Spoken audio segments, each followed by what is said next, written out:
भरत जी, भगवान के अवतार कितने प्रकार के हैं? 24 प्रकार तो हम सब जानते हैं जी।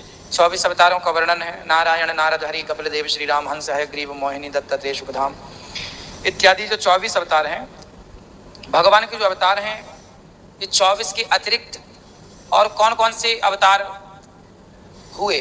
क्योंकि कहा ना, हरि अनंत, हरि कथा अनंता, 24 तो शास्त्रों में है। फिर भगवान के कितने प्रकार के अवतार हैं?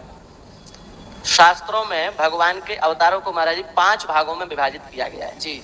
एक तो भगवान का पर अवतार है, पर, और एक भगवान का विभव अवतार है, विभव, तीसरा भगवान का व्यूह अवतार है, व्यूह, और चौथा भगवान का अंतर्यामी अवतार है, अंतर्यामी, और पांचवा भगवान का अर्चा अवतार है। अर्चा अवतार।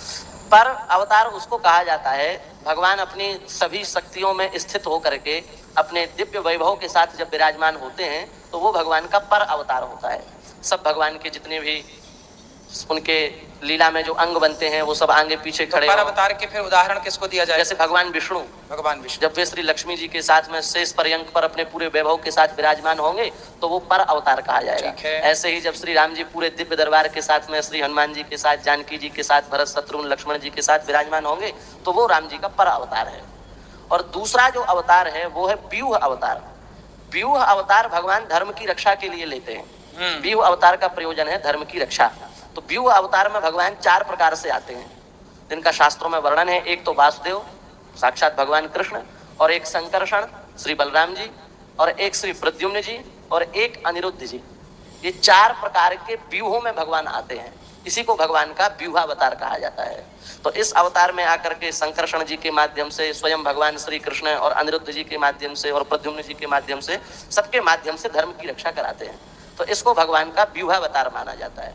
और तीसरा भगवान का अवतार होता है विभव अवतार, जिसकी अभी आपने चर्चा की कि 24 अवतार होते हैं। ये भगवान के विभव अवतार हैं।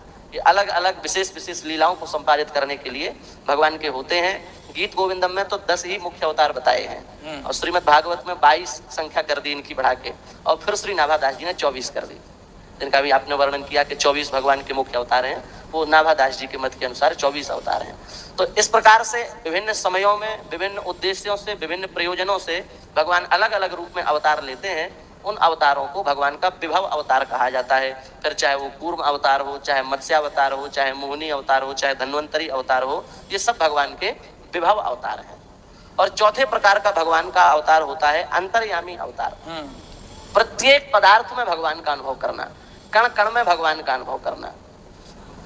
ऐसो को घट नहीं जहां हरि नहीं होए, आखनते को आंधरो तो का करी है कोय।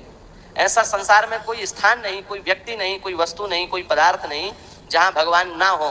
लेकिन अब कोई आंख से ही अंधा हो और उसको ना दिखे तो उसमें भगवान का क्या दोष है? तो ये भगवान का जो है, ये भगवान का ये अवतार माना गया चौथा प्रकार का अवतार, अंतर्यामी अवतार। और भगवान का अंतिम जो 5वां प्रकार का अवतार है वो है अर्चावतार।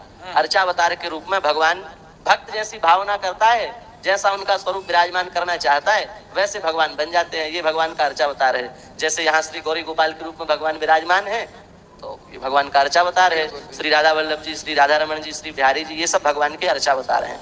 और भगवान इन 5 रूपों में जो सबसे ज्यादा सुलभ है वो अर्चावतार के रूप में ही है। बिल्कुल। तो हम लोग मंदिरों में जो दर्शन करते हैं ना, वह अर्चा अवतार है। भगवान के अवतार तो बहुत है। ये जो अभी आचार्य जी ने बताया, यह भक्तों का अपना अपना भाव है। हम अर्चा अवतार से भी भगवान का प्रत्यक्ष साक्षात्कार कर सकते हैं। बड़े बड़े संतों ने, साधकों ने किया है। हम मूर्ति को ना पत्थर की मूर्ति ना माने, साक्षात भगवान के रूप में ही बिहारी जी का दर्शन करें।